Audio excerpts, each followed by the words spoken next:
Yo, salut à toutes et à tous, j'espère que vous allez bien, que vous êtes en pleine forme, parce que dans cette vidéo, on va s'attaquer à un gros morceau, on va s'attaquer à Red Dead Redemption 2, une tier list spéciale personnage, de ce qui est ce que je considère comme le meilleur jeu de tous les temps. Je ne pense pas prendre beaucoup de risques en affirmant cette réalité. Je ne sais pas pour vous, mais je considère qu'il y a eu un avant et un après Red Dead Redemption 2, et bah écoutez... on va devoir attendre, j'estime, 2025 pour découvrir un jeu à peu près équivalent en termes de kiff, en termes d'exploration, en termes de gameplay, en termes de tout ce que vous voulez. J'estime que des jeux comme Red Dead Redemption 2, on n'en a pas beaucoup dans l'histoire d'une vie. C'était pour moi le jeu de la décennie 2010. Il surclassait largement un jeu comme GTA V. Bon, même si au moment de sa sortie, bien sûr, GTA V ça a été une révolution. Ça, il n'y a pas à en douter là-dessus. Mais Red Dead Redemption 2...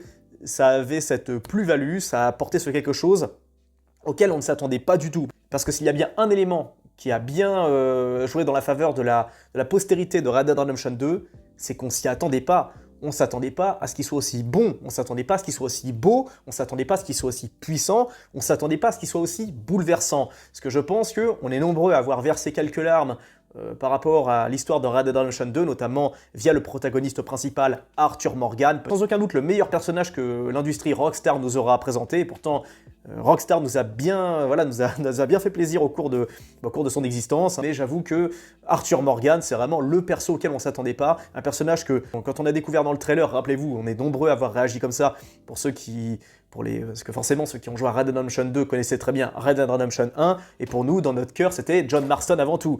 Et quand on a découvert Arthur Morgan dans les bandes annonces, on s'est dit, elle laisse tomber. Alors lui, il n'arrive pas à la cheville de John Marston, jamais on le kiffera autant que John, c'est pas possible. Ce type-là, c'est sûr et certain, on va le détester, il a l'air antipathique au possible, ça a l'air d'être une véritable ordure. Et puis finalement, ça a été un des personnages les plus bouleversants, un des plus touchants auxquels on aura joué au cours de nos carrières de joueurs. Enfin, en tout cas, ça a été mon cas, personnellement, et je pense que c'est également votre cas. Oh, Arthur. Thank you. Thank you. It's good to see you, Mary. And you, Arthur. And you.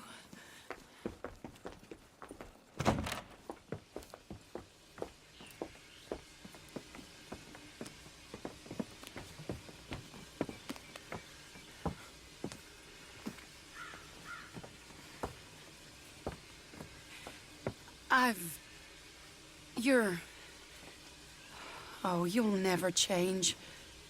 I know that.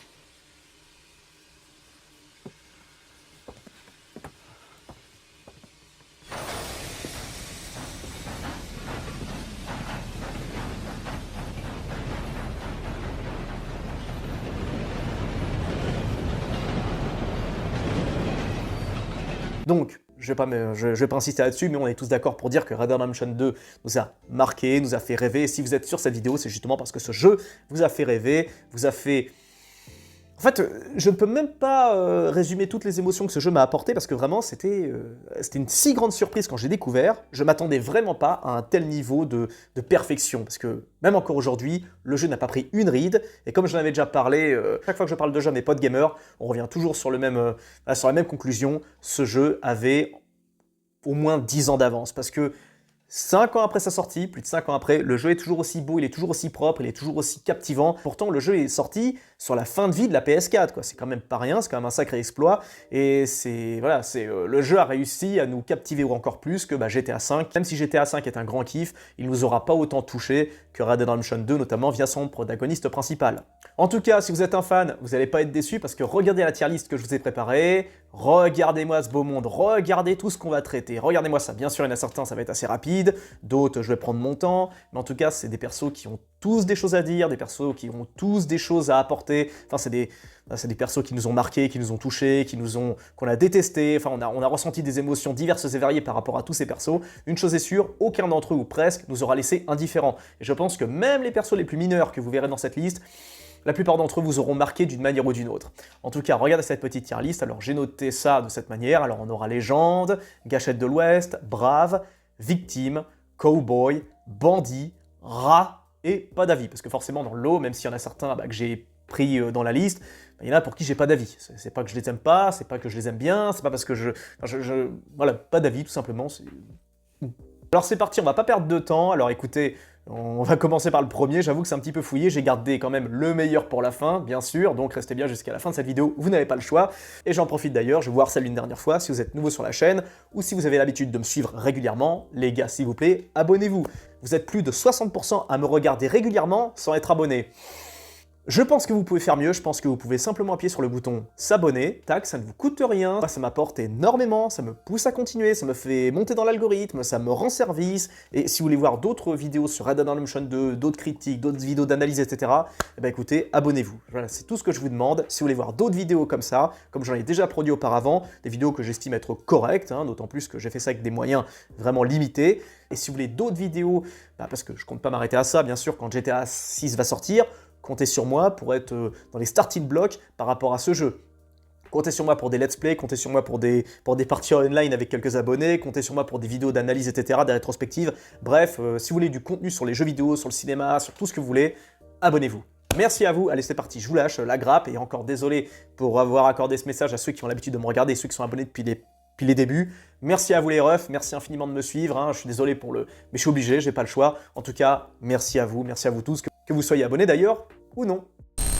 Allez, c'est parti, on va commencer par ce gars. Alors bon, bien sûr, je me rappelle plus de tous les blazes, mais c'est le type avec qui vous faites de la montgolfière avec Sadie pour aller faire du repérage au niveau du pénitencier où est emprisonné John. Bah moi, je le mets dans Brave, parce que c'était un bon gars, vraiment un bon... Je vois qu'il y a des fautes, là, par exemple, Brave, j'ai mis un S. Attendez, je vais corriger ça. Hop, ça y est. Parce que j'estime que ce gars mérite la catégorie Brave, parce que c'est un type qui a donné sa vie, pour que Arthur et Sadie puissent faire leur petite, leur excursion au-dessus du pénitencier. Le mec, il a accepté d'aller au-dessus d'un pénitencier, de se prendre quelques tirs, puis il s'est fait buter par Léo Driscoll, sans rien demander. Ce mec-là je veux dire, c'était un bon gars, vraiment, très sympathique, très passionné par ce qu'il faisait, donc c'est-à-dire des petits tours en montgolfière. C'était un des gars visionnaires de l'époque qui avait justement une vision quoi, sur l'avenir de l'humanité, à savoir conquérir les airs, et c'est justement un des pionniers dans ce domaine-là. Et un personnage qu'on n'a pas vu longtemps, mais qui était resté suffisamment longtemps pour marquer les esprits, et il avait commencé à avoir un certain début d'amitié avec Arthur, et c'est dommage que ça n'ait pas continué, parce que ces deux-là, je pense qu'ils auraient fait de sacrés carabistouilles ensemble. You can't stay out of trouble for one goddamn hour. You got that poor bastard killed for his troubles. I kinda liked him. Ensuite, le chef Malloy ou Mallory, je sais plus, le shérif de Valentine, et moi je le mets dans Brave, parce que c'est un shérif qui fait pas tant de zèle, qui fait bien son boulot, qui a quelques dialogues avec Arthur, justement au début quand il le rencontre la première fois, quand vous rentrez dans le commissariat pour partir chasser le mec là, qui ressemble un petit peu à Wes Dickens dans Red Dead Redemption 1, le gars là qui escroque des gens et puis qui les empoisonne avec ses produits. Arthur a un bref échange avec lui, et Malloy ou Mallory, pardon, lui dit ouais, je vois bien je sais plus ce qu'il lui dit, mais en tout cas, il balance une phrase assez profonde, typique de chez Rockstar, des phrases profondes sans être prétentieuses, et c'est un personnage auquel on accroche direct, parce que c'est un type qui est sympathique, on voit bien, et qui a quelques secrets, parce qu'à un moment, quand vous ramenez, je sais plus qui, je sais plus si c'est ce mec-là ou un autre gars que vous allez chasser autour de Valentine, vous ramenez un bonhomme chez le shérif, et il est en train de flirter avec une meuf du petit patelin, et dès que vous rentrez, il est en mode « Oh, j'étais juste en train de discuter avec Madame Roberts, vous inquiétez pas. » Enfin, ce petit filou avait une petite histoire avec une locale, en tout cas. Donc il fait partie des personnages qui apportent de l'âme au jeu, il fait partie du paysage de Valentine, et c'est un des rares shérifs justement à avoir une certaine forme d'humanité, puis parce qu'on le croise tout le temps, il est tout le temps là à surveiller, voir si ça se passe bien, voilà, il fait partie de l'écosystème de Valentine, et c'est toujours un kiff de le voir, parce que voilà. Alors là, un personnage qui va diviser, c'est Leopold Strauss. Je vais vous choquer, alors beaucoup le considèrent comme un rat, comme un bandit, certains vont avoir pas d'avis, comme une victime un petit peu, parce que c'est pas un type qui est solide comme Arthur Morgan, c'est pas un combattant, c'est un type il est pas chétif, mais c'est pas un mec qui est conçu pour la baston ni pour les embrouilles. Et je vais vous choquer, mais moi je vais le mettre dans Brave. Parce que c'est certainement pas le pire de l'équipe de Dutch, parce qu'il est considéré à tort comme le pire des gars. Parce que c'est marrant, quoi. C'est Arthur, en gros, à la fin, il l'envoie chier, il le vire du camp en mode « Oui, ce que vous faites, c'est dégueulasse, vous escroquez des gens, des pauvres, etc. » Le truc, ce qu'Arthur a pas compris, c'est que lui, déjà, Arthur est mal placé pour donner des leçons, vu qu'il aura buté quasiment la moitié de la carte à lui tout seul, dans des missions annexes, dans des missions principales, etc. Donc il est quand même mal placé pour parler de justice et de bonne conscience et de moralité aux gens. Parce que, bon, voilà, j'aime bien Arthur, mais voilà, le mec, il a attendu d'être complètement malade à en crever avant de se remettre en question et de réparer ses conneries, quoi. Et ça, bon, on le kiffe, mais c'est plutôt moyen comme raisonnement. Et cependant, faire la leçon à Strauss, c'est un peu mal avisé, quoi, parce que des mecs pires que Strauss, il y en a beaucoup. Faut comprendre que l'époque dont on parle, le Far West, c'est une époque hardcore, très dure, et personne ne faisait de cadeaux à l'époque. Bien sûr, ça n'excuse pas le comportement de Strauss, ça n'excuse pas non plus le comportement des autres membres du gang, cependant, j'estime que Strauss, lui au moins, il a tué personne. Alors ok, je suis moi-même, je veux dire, contre tout ce qui est, voilà, tout ce qui est les trucs d'usurier, c'est dégueulasse, je suis d'accord, mais le truc, c'est qu'il fallait bien faire vivre le camp, fallait bien apporter un peu à bouffer, fallait bien le financer, et le truc, c'est que c'est pas Arthur et son équipe qui allaient ramener le plus de cash dans la bande. Parce que comprenez que quand vous butez des mecs, quand vous faites des opérations où vous ramenez pas forcément beaucoup de fric, et vous avez des chances de vous faire griller. Lui, pour le coup, comment il s'appelle, Strauss, c'est celui qui est pas le plus honnête, mais qui est voilà, même si ça déclenche des tragédies, il ne tue pas des gens à proprement parler, je veux dire, il va pas causer des massacres ou des trucs comme ça. Et quelque part, il force pas les gens, je veux dire, il fait pas comme Arthur, à cambrioler des maisons, foutre des couteaux sous les gorges des mecs pour piquer de la thune. Non, lui, il dit aux mecs, bon écoutez, est-ce que vous voulez, si vous voulez, on fait une avance, vous me remboursez, puis si vous me remboursez pas, par contre, on vient vous casser la gueule. Tu vois, c'est un peu plus honnête quand même enfin, c'est un peu plus honnête, c'est un peu moins brutal. Enfin, je sais pas si je m'exprime correctement, mais en tout cas, j'ai mis un peu de l'eau dans mon vin par rapport à Strauss. Parce qu'il faut savoir en plus une chose, deux choses que vous savez pas sur Strauss. Parce que c'est pas dans les bonus, mais quand vous baladez dans le camp, alors moi j'ai jamais vu ça, j'ai juste vu ça sur une audio sur internet. À un moment, vous écouterez Strauss raconter sa jeunesse, et vous apprendrez qu'il a une jeunesse juste horrible. Il vient d'Europe, il est né en Autriche, et il n'a pas eu, on va dire, une enfance très facile, dans le sens où, de toute façon, tous les membres du gang n'ont pas forcément eu une vie très aisée, et en gros, il explique que, pour survivre, sa famille ont dû vendre leur sœur. Vous imaginez, si j'ai bien compris, si mes souvenirs sont bons, c'est ça. Et il explique que lui et sa famille ont pleuré toute la nuit, justement, parce qu'ils ont dû voir leur sœur partir contre un peu de thunes pour pouvoir bouffer. Et il explique bien que la vie était hardcore dans ce qu'il avait vécu. Donc, je vais pas dire qu'il a cette circonstance atténuante, mais ça apporte cette touche d'humanité en lui. I never came to America until I was a man. Well, 17. We grew up quick in Vienna. Perhaps too quick. By the age of 12, my brother was beating night watchmen so he could steal some bread for us. My little sister Anna, she was sold into servitude by father at the age of 9. We cried so much the day she left. Me, I had health problems, so I got sent with my uncle on the boat to the New World. Oh, they imagine that Brooklyn fog is better for a child's lungs than good Viennese smoke. We sail into the Hudson. The whole city is on fire because of riots due to the war. I believe I have arrived literally in hell. My uncle is so horrified, he promptly drops down dead. And I am all alone in the New World. Oh, how strange fate is. And look at you now, living the dream. Or the nightmare, depending on the day. L'autre truc à savoir que vous ne savez pas, c'est que quand il s'est fait gauler, quand il s'est fait pincer par la Pinkerton, enfin si on le sait par Charles au deuxième chapitre, enfin à la partie 2 de Red Dead Redemption 2 quand vous êtes avec John Marston, on apprend que Strauss s'est fait choper par la Pinkerton. Et Strauss, il paraît pas comme ça. Enfin, je veux dire, on pourrait penser que c'est une donneuse, que c'est un lâche, que physiquement, il a pas la niaque, etc. Arthur l'aime pas, donc tout le monde a dans le sens d'Arthur. Seulement, il faut savoir que il a fermé sa gueule quand il s'est fait choper par la Pinkerton, il a rien dit. Il s'est fait torturer, il s'est fait foutre dans une prison, il est mort en prison, il est sûrement mort de froid, de faim, ce que vous voulez. Pour autant, même s'il s'est fait virer du camp, il est resté loyal jusqu'à la mort. Il a pas balancé ses camarades, il a pas donné qui que ce soit, il a pas fait sa balance sur rien, il a rien dit, et ça, pour moi, c'est... J'ai presque envie de le mettre dans Légende, honnêtement. Vous savez quoi, tiens, pour la provocation, je vais le mettre dans Légende, parce que c'est facile pour un mec solide et stock d'être une légende, parce que y a pas forcément besoin de... Parce que moi ça me fait marrer, moi les mecs qui sont super balèzes, qui font 2 mètres de haut, 1m90, 95 et qui toisent les gens en mode ah oui, de toute façon faut être courageux dans la vie, patati patata, mais les gars, vous êtes déjà avantagés par la nature, vous êtes grands, vous êtes stock, il n'y a pas grand mérite, hein, je veux dire, désolé, je veux pas vous clasher, hein, les mecs qui sont grands, balèzes, qui me regardent, mais quand vous êtes génétiquement déjà bien stock, c'est naturel que vous soyez courageux, c'est naturel que vous soyez fort, etc. je veux dire, c'est impressionnant, c'est cool, et heureusement que vous êtes là, les gars, je veux dire, voilà, pour nous protéger, c'est normal, nous, les petits, les normaux. Seulement, moi, j'ai presque plus, seulement, je vais être honnête, j'ai plus de respect pour un type qui est faible, qui est, comment dire, qui est tout fin, qui est pas stock, qui est pas conçu pour le combat, mais qui reste droit dans ses pompes, qui ne lâche pas, qui ne baisse pas les yeux, qui est fort mentalement, qui prend le risque de crever, enfin qui prend le risque de se faire dérouiller, alors que pourtant physiquement il n'a pas du tout les attributs pour résister à ça. Moi j'ai plus de courage pour ces types-là. Et je trouve que Strauss a fait preuve de courage justement en ne balançant pas ses copains, parce que moi j'ai vraiment beaucoup de respect pour les mecs qui ferment leur gueule et qui pour moi c'est la base, hein, de ne pas donner, de ne pas être une balance. Et donc pour moi simple fait que Strauss a fermé sa gueule, n'a pas balancé ses copains, n'a pas donné qui que ce soit, pour moi il mérite la place de légende. Parce que il aurait très bien pu balancer, il aurait très bien pu donner tout le monde pour avoir un peu de thunes, pour être libéré, pour avoir une nouvelle vie, etc. Comme finalement a fait John, et John Marston a accepté dans le 2 de partir traquer ses potes pour pouvoir récupérer sa famille, quoi.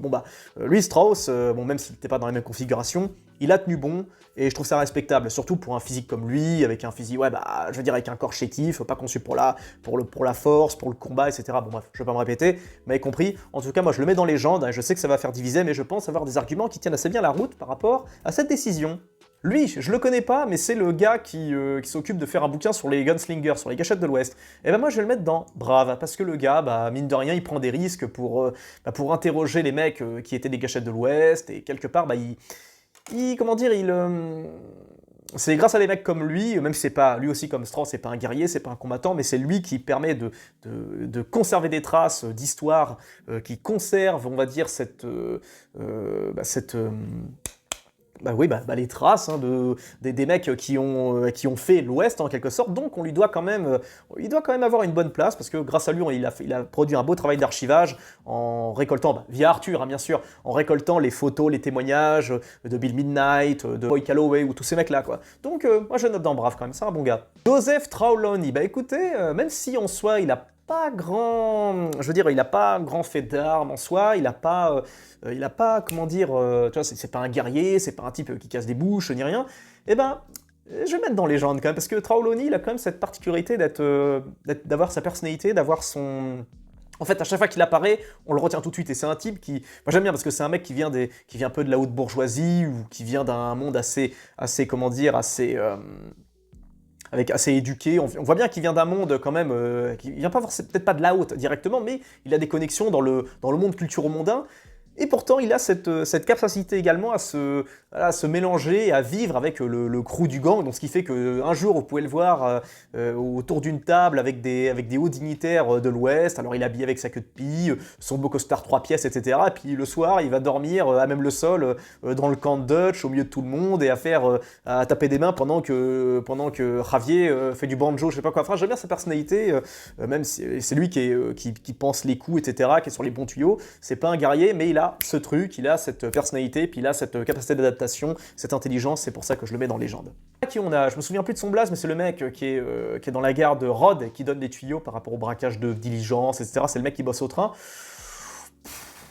On va le mettre dans Bandit, parce que c'est un type qui est un petit fonctionnaire, et lui il balance des infos auprès des gangsters pour que il dévalise des stations, des trucs comme ça, qui dévalise des diligences, il connaît des plans où est-ce qu'il peut où Arthur et sa team peuvent récupérer de la thune, et lui il touche une commission entre deux, donc c'est quelque part un hors-la-loi, donc je le mets dans Bandit. Alors lui, c'est le chef des Cheloniens. Oui, les Cheloniens, vous savez, les gars qui... alors c'est pas... Je crois que c'est le chef, lui. C'est le mec, en tout cas, qui est dans Saint-Denis et qui propose des prospectus, des brochures pour ceux qui veulent potentiellement s'inscrire, devenir des Cheloniens. On en pense ce qu'on veut de ces gars-là, mais moi, je les mets carrément dans Bandit, quoi, parce que c'est des types qui exploitent la misère affective et la détresse psychologique des pauvres gars pour leur faire miroiter des conneries, et c'est un chef de secte, quoi. Donc pour moi c'est un bandit, et Arthur il le croise dans Saint-Denis, puis qu'est-ce que c'est que ces conneries, et donc il prend une brochure, c'est tout, mais il fait partie de ces illuminés qui aura poussé à la mort des jeunes gens ou des types désœuvrés des paumés, etc. Donc ça, c'est apparemment ce que j'appelle quelque chose de vraiment valeureux. Voilà, c'est incomparable avec Strauss, par exemple. Lui, Strauss va pas faire miroiter Monts et Merveilles, il dit les choses cash aux gens, bon bah écoutez, on vous file 500 balles, mais par contre vous nous refilez 600, quoi. Je veux dire, c'est le deal, c'est comme ça. Vous vous démerdez comme vous voulez, mais vous me rendez le pognon, passé un certain timing. Alors que là, c'est différent, c'est le gars qui abuse de la détresse psychologique de certaines personnes pour leur faire miroiter des trucs, les exploiter, leur soutirer du pognon et les faire buter. Donc aucun respect pour ce genre de personnage. Je dirais même d'ailleurs que je vais le foutre dans un rat d'ailleurs, allez, carrément. Il mérite sa place là-dedans.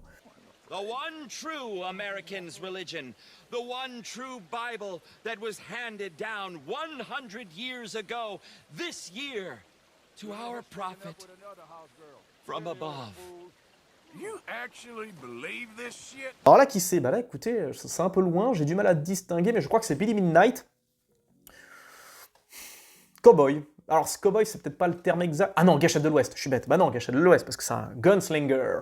C'est assez drôle quand vous allez le chercher avec Arthur dans le train, et le mec il fait « Ah, foutez-moi la paix !» machin, puis vous le coursez, puis le mec, à la fin, dès qu'il est mis au pied du mur, il fait « Ah, vous voulez me parler? Bah, let's go !» tu sais, puis c'est parti pour le duel avec lui. Première fois, je me suis fait buter. 2 fois, je me suis fait buter parce qu'il est super rapide, l'enfoiré, quoi. Oui, c'est pas une gâchette de l'Ouest. Oui, effectivement, c'est une gâchette de l'Ouest, quoi. Et le mec m'a fumé 2 fois, et après, j'ai réussi à le désarmer, et quand vous le désarmez de son Mauser en or ridicule, moi, j'ai jamais compris les flingues plaquées en or, je trouve ça trop moche. Dès que vous le désarmez, si vous vous pouvez le buter, mais vous pouvez aussi le désarmer, si vous arrivez à le désarmer, vous savez qu'est-ce qu'il fait?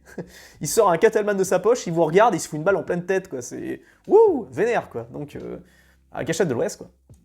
Alors lui, c'est un gars que vous rencontrez avec Arthur quand vous êtes malade. Il fait le con avec son frère, ou je sais pas d'avis, on le rencontre dans Valentine. Arturo, alors là, c'est le suivant, c'est Arturo Bronte. Ah, bah bandit, forcément, hein, parce que... Alors, on pourrait le mettre dans rat, mais c'est... Ouais, on va le mettre dans rat, parce que c'est quand même une sacrée ordure, où il exploite les mecs d'Arthur, parce qu'il voit bien que c'est un peu des bouseux, entre guillemets, et il est vraiment très irrespectueux, très, très arrogant, et voilà, c'est vraiment une ordure, enfin, c'est vraiment un vrai méchant. Même s'il est intéressant à voir, j'aime bien les cinématiques quand il intervient, quand il parle avec son anglais. Il est un peu lâche également, parce que quand il se fait choper, bon bah là il fait hey, on peut négocier, machin. Donc avant que John lui mette une patate, mais voilà, c'est Arthur Bronte, je le mets dans rat, je pense qu'il mérite sa place. Ensuite, on a Edgar Ross. Et ben moi je le mets dans Légende, parce qu'Edgar Ross c'est le vrai gentil de Red Dead Redemption. Et je sais que vous n'allez pas être d'accord, je sais que les fans de Red Dead Redemption 1 vont me dire oui mais non, parce que regarde, il tue John, il est pas sympa, etc. Mais les gars, oh... Ça, c'est l'écurie Rockstar. Alors, comprenez que les jeux Rockstar, généralement, notamment via les GTA et les Red Dead Redemption, c'est un petit peu comme comment il s'appelle, comme Scorsese, ils vous rendent les méchants cool. Oui, Arthur est cool. Oui, John Marston est cool. Oui, Dutch est cool. Mais c'est pas des mecs que vous avez envie de croiser. C'est pas des mecs avec qui vous auriez c'est pas des mecs avec qui vous auriez forcément envie d'être potes. Ces mecs-là, c'est des destructeurs de civilisation. Ils sont comme des parasites, quoi. Je veux dire, ils vont de coin en coin pour rafler tout le pognon qu'ils peuvent, ils sont pas tous mauvais, c'est pas tous des ordures, et puis ils ont leurs circonstances atténuantes, j'ai envie de dire. Cependant, c'est des hors-la-loi. Et comment il s'appelle, Edgar Ross, quand il était un peu plus jeune par rapport au premier, c'est un type qui fait régner l'ordre. Et lui, il va au front avec Milton pour aller mettre des coups de pression en gang d'Arthur. Il a des balls, quoi, je veux dire, pour se planter dans le camp avec juste Milton au milieu de tous les mecs. Pour moi, c'est une légende. Edgar Ross, c'est comme il le dit très bien dans le premier Red Dead Redemption, il fait oui, écoutez, nous on est les vrais bad guys en fait. On est les gars qui font le ménage. Faut respecter les règles parce que nous, si on n'est pas là, ça devient l'enfer. Et c'est vrai. Sans des mecs comme Edgar Ross, l'Ouest, ça devient l'enfer parce que ce sera des mecs comme Arthur Morgan, des mecs comme le gang de Dutch, des O'Driscoll, des Murphys, tout ce que vous voulez, des Skinner aussi, c'est ces mecs-là qui prendraient le pas sur les gens de bien, sur les pauvres gens qui n'ont rien demandé, et c'est finito, quoi. Donc heureusement qu'il y a des Edgar Ross. Donc moi, Edgar Ross, Milton, je les mets dans Légende, non négociable. Anthony Foreman, alors lui je l'aime bien, lui c'est un bandit forcément, il me fait marrer moi parce que c'est quand il a son histoire avec T. Jackson et puis que vous avez le choix de le buter ou pas avec Arthur, et j'aime bien sa tronche. D'ailleurs c'est marrant parce on le sait pas mais il a un gang en réalité, il a un gang qui peuvent souvent vous attaquer, et souvent de nuit. Je me suis souvent fait attaquer par les gangs de Foreman la nuit du côté de Strawberry, je crois. C'est genre, t'es en train de cavaler, tout d'un coup, tu vois des mecs débarquer à cheval avec des lanternes, et ils cherchent à te fumer, quoi. Et a priori, je pense que c'est les gars, parce que c'est des Renois, et je crois que c'est les gars de Foreman, donc qui sont un peu disséminés partout. Et c'est un gars intéressant, il me fait marrer, moi, en tout cas, donc... Enfin, il me fait marrer, il a cette touche, c'est un de mes méchants préférés, en tout cas, un de mes bandits préférés. Finish the bastard off. You know my choice.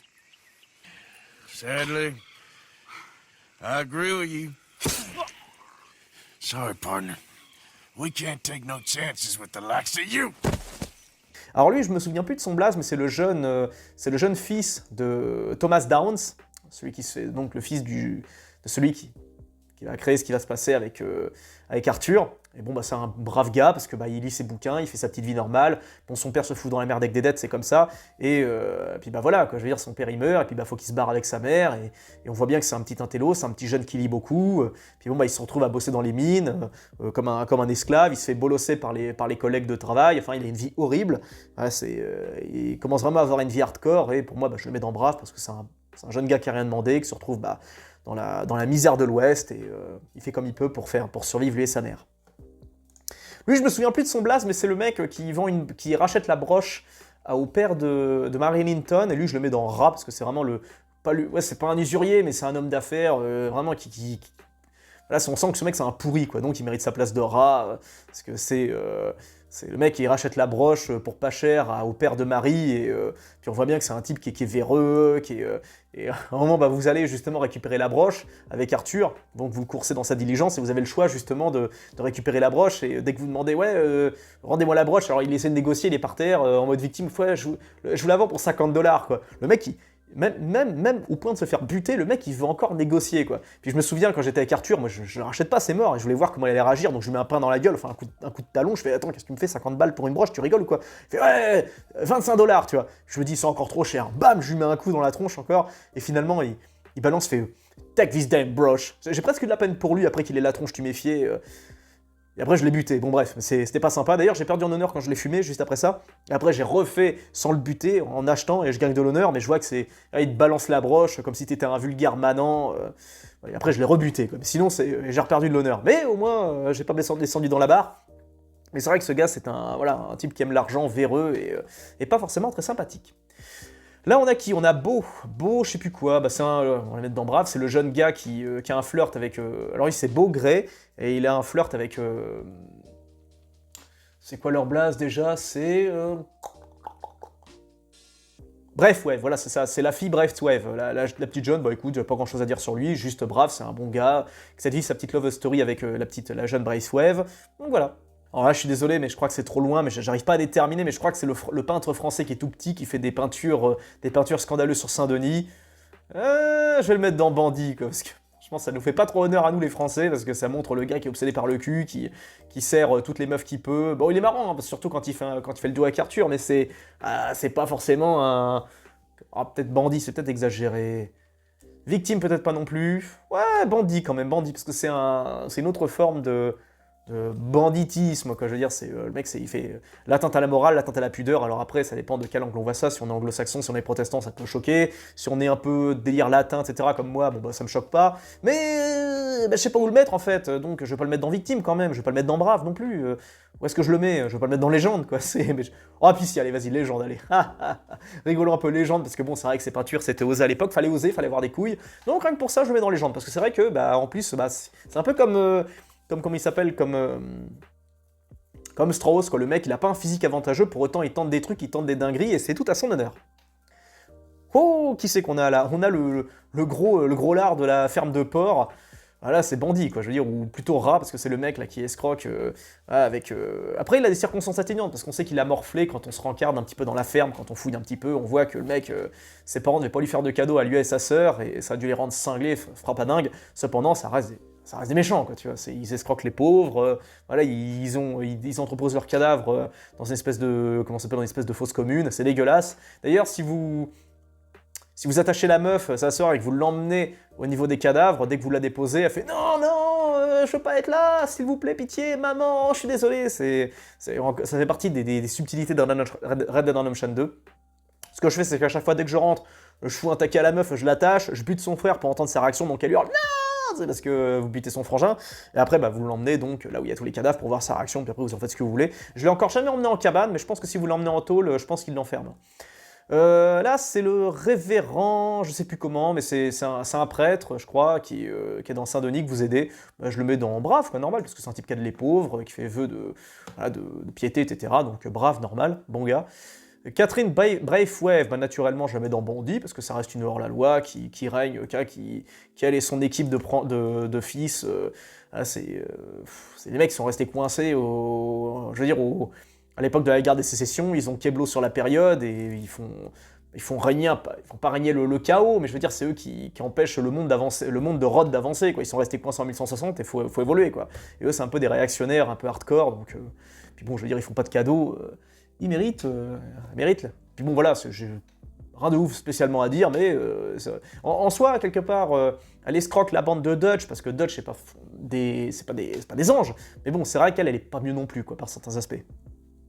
Alors là, ce mec, c'est le type qui est dans la caverne. Là, le mec qui se prend pour le diable, que vous pouvez aller voir. Le mec qui vous parle, c'est un taré qui vit dans sa caverne.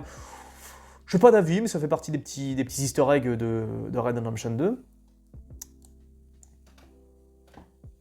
Alors cette go, je me souviens plus de son nom, mais c'est celle qui vit seule, parce qu'elle a perdu son mari, et puis Arthur vient l'aider quand il est sur la fin. Elle habite du côté, là vraiment dans l'extrême nord, hein, là où il y a tous les loups, ça, les pumas, les cougars, pas loin de là où il y a la fabrique d'électricité, enfin là où il fabrique justement les premières... où le mec qui capte l'électricité, elle habite pas loin, elle habite dans un renfoncement, et donc c'est une brave fille, quoi, qui vit seule, qui se débrouille, qui survit. C'est une citadine à la base, et puis elle est venue vivre... le country dream, elle est partie dans la campagne avec son mec, malheureusement il est mort, elle est dead, et donc elle se débrouille toute seule comme elle peut. Alors lui, c'est le chef c'est un des chefs des Chéloniens, donc le mec qui... c'est pas un mauvais gars dans le sens où tu peux négocier avec lui pour récupérer le frère de Marie, mais c'est pas non plus... Je veux dire, c'est un bandit, quoi, tu vois, c'est des mecs qui profitent là aussi de la... Il est pas rat comme le chef des Chéloniens, enfin je pense, mais en tout cas ça reste un type qui je pense est aussi illuminé, qui est aussi en détresse que les pauvres gens, ces pauvres zouailles. Parce que c'est... Enfin je pense, hein, ça se trouve il mérite sa place dans rat, mais je le mets dans bandit.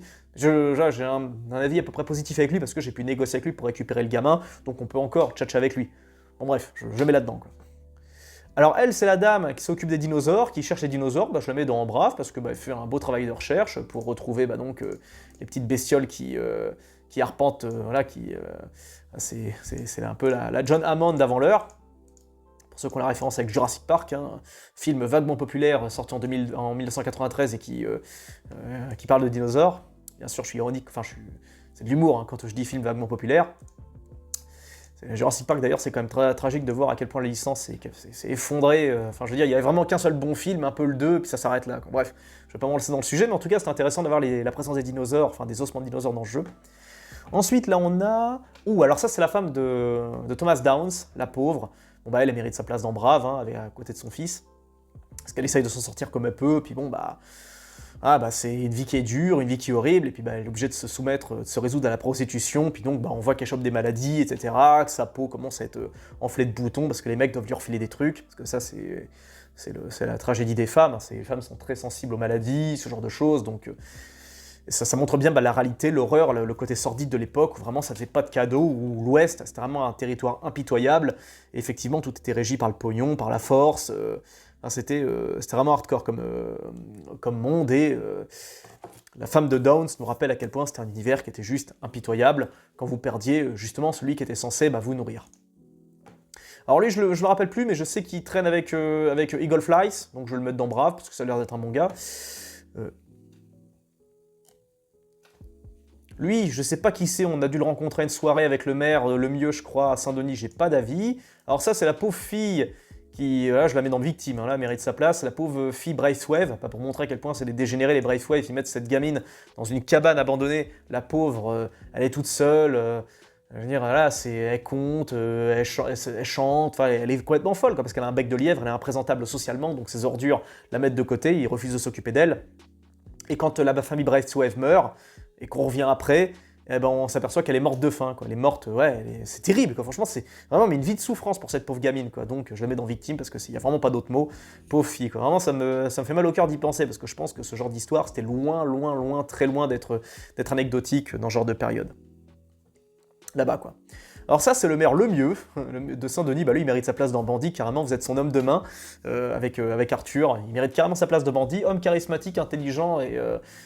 Moi, j'étais content de bosser pour le mieux, j'avoue.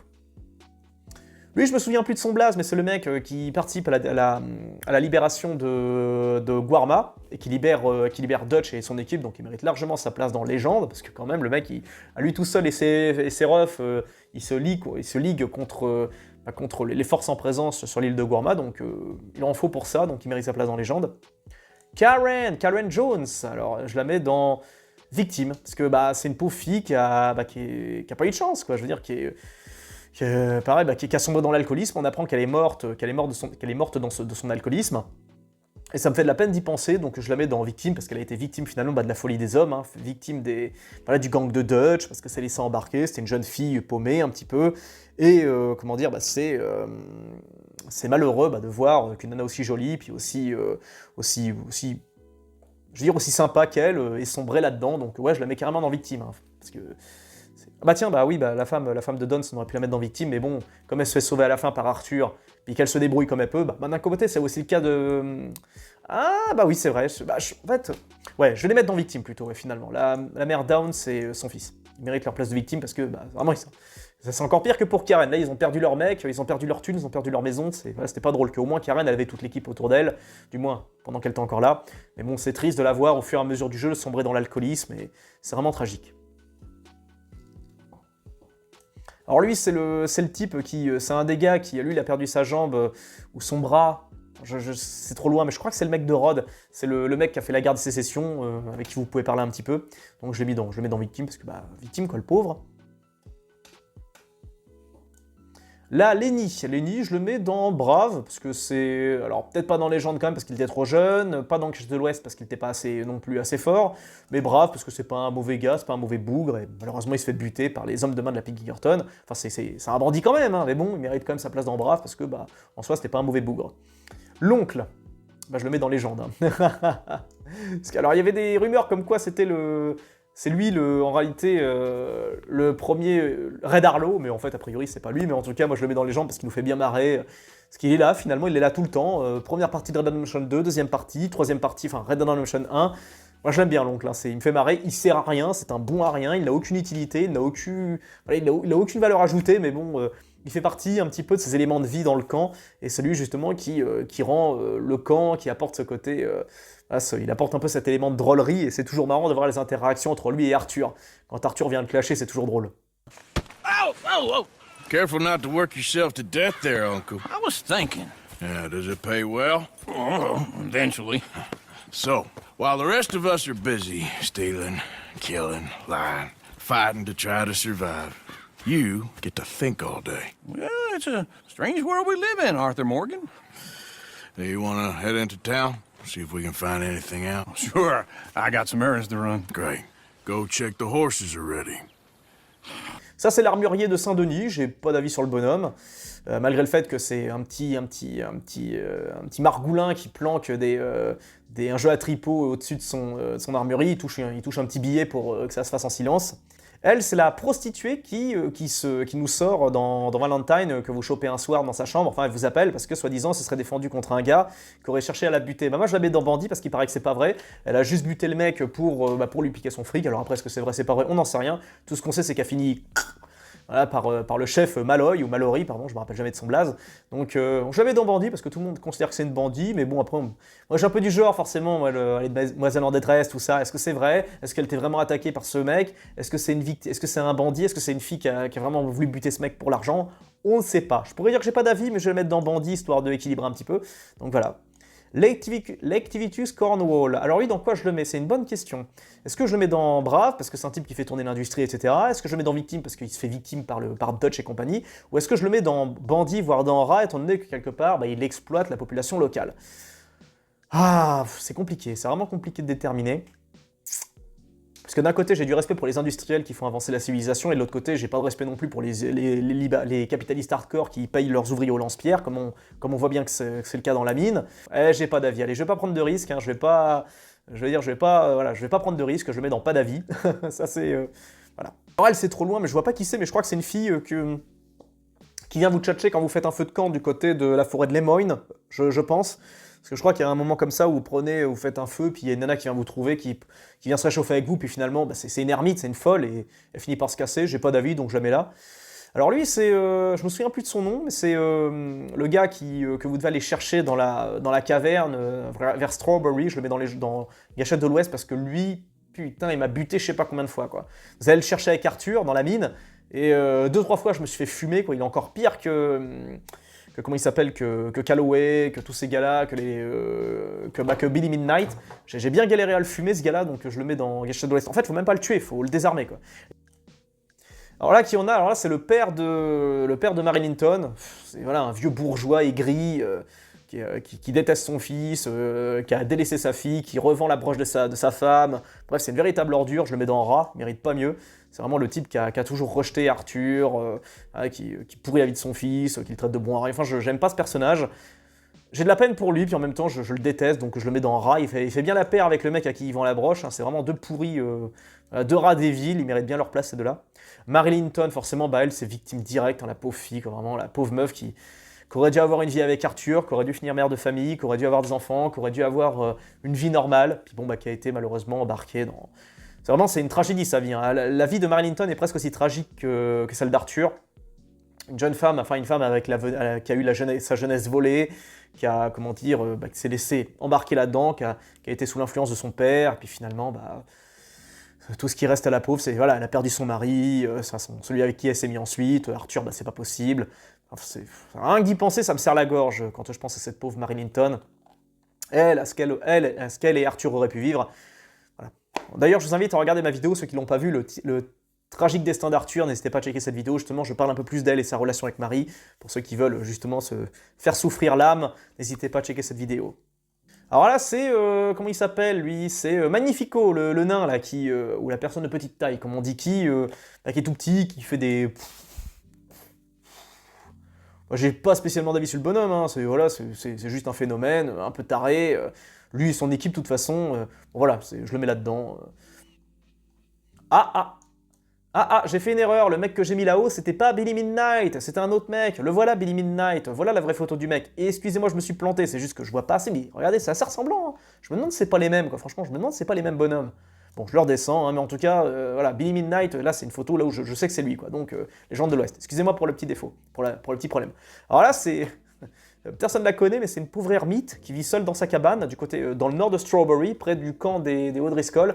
Je la mets dans Victime parce qu'elle m'a fait de la peine, quoi. Elle vit avec ses 3 chiens et bah, tu butes ses chiens pour aller la voir, en fait, donc tu butes les seules personnes qu'elle aime dans sa vie, et elle vit toute seule dans sa cabane, elle est bossue, et c'est vraiment tragique de la voir dans ces situations, donc je la mets dans Victime, la pauvre femme. Et elle a la niaque, hein, par contre, allez pas vous bastonner avec elle, parce qu'elle va vous envoyer des bons pains dans la gueule, elle sait se battre, et en tout cas, voilà, c'est pauvre fille, quoi, donc je la mets dans, parce que vivre seule, juste avec ses animaux, je trouvais que c'était très tragique. Alors elle, j'ai pas d'avis, mais c'est la mère, la potentielle mère de... Alors ça, c'est pour ceux c'est la potentielle mère de celle qui... La potentielle mère de ce roux là que vous croisez avec ces taches de sang qui vous pousse à aller chercher des formes rocheuses. Parce que a priori, ce serait un voyageur temporel. Et elle, ce serait la mère, justement, du mec que vous allez croiser avec Arthur ou John qui va vous demander des sculptures sur la roche. Et quand vous vous renseignez un peu, vous apercevrez que ce gars, c'est potentiellement un voyageur temporel. Il y a cette théorie, mais il y en a aussi une autre qui est un peu moins fantastique, qui est même beaucoup moins, qui est même décevante. Et j'avais vu ça sur une vidéo de l'excellent Strangeman, qui est une chaîne intégralement consacrée aux jeux de Rockstar. Et elle avait fait une théorie là-dessus par rapport à ce fameux voyageur temporel, comme quoi ce serait peut-être pas un voyageur temporel, mais en tout cas, bref, c'est une anecdote pour ceux qui connaissent bien le jeu. Je ne vais pas rentrer dans les détails, mais bon, voilà. Ça, c'est le docteur qui fait le diagnostic à Arthur quand il lui arrive ce qui lui arrive. Donc je le mets dans... C'est un bon gars, quoi, c'est un médecin, il fait son boulot, et puis il a quand même les mots, mine de rien, pour pas trop vous blâmer. Il est sympathique, c'est un bon gars, ça se sent, quoi. Alors ça, c'est une des prostituées du village de Valentine, j'ai pas d'avis, mis à part le fait qu'elle est sublime, donc je la mets là, hein. C'est quand Arthur lui fait excusez-moi, je pensais pas qu'on avait affaire à Lady, à des femmes. Enfin, pour ceux qui ont joué au jeu, vous savez forcément à quoi je fais allusion. Marie-Bess, je sais plus, mais en tout cas, je la mets dans Victime, parce que la pauvre, bah pareil, c'est une robe... Enfin, à la base, elle se fait choper par le gang de Dutch parce que c'est une voleuse expérimentée qui est traquée par plein de monde. Ils finissent par s'occuper d'elle, justement, pour pas qu'elle se fasse flinguer. Mais bon, pour moi, ça reste une... Voilà, la pauvre a a eu, comment dire, a eu une vie très compliquée, puis elle se retrouve justement avec une vie dehors la loi, même si, avec le temps, elle finit par devenir une sorte de Miss Grimshaw bis, parce que elle s'en sort, c'est une des rares à s'en sortir à la fin du raid de la Pinkerton contre le camp. Et en tout cas, jamais dans Victime, parce que voilà, c'est une pauvre nana qui a rien demandé, qui s'est retrouvée là-dedans, enfin, qui a essayé de survivre comme elle pouvait. D'ailleurs, n'hésitez pas à checker ma vidéo, là aussi, que j'ai spécialement dédiée aux femmes de Red Dead Redemption 2, j'en parle pas mal. Donc, pareil, pour ceux qui veulent, qui veulent approfondir leurs connaissances sur les femmes de l'univers de Red Dead Redemption 2, cette vidéo est faite pour vous. Comme le voyageur temporel, bah tiens, le voilà, le voyageur assez excentrique, on va le mettre avec sa rhum. Voilà, juste là, voilà, il mérite sa place avec sa mère, donc pas d'avis là-dessus, mis à part le fait qu'il est assez drôle, assez particulier. Ah bah tiens, le rat attitré, Mika Abel, bah forcément rat, normal, hein, c'est le traître, le type vraiment qui... Alors après, il y a des théories comme quoi il serait peut-être pas si méchant que ça, mais bon, dans les faits, on voit que c'est lui qui a donné tout le monde, qui a balancé le gang, enfin, c'est une véritable ordure, donc il mérite largement sa place de rat.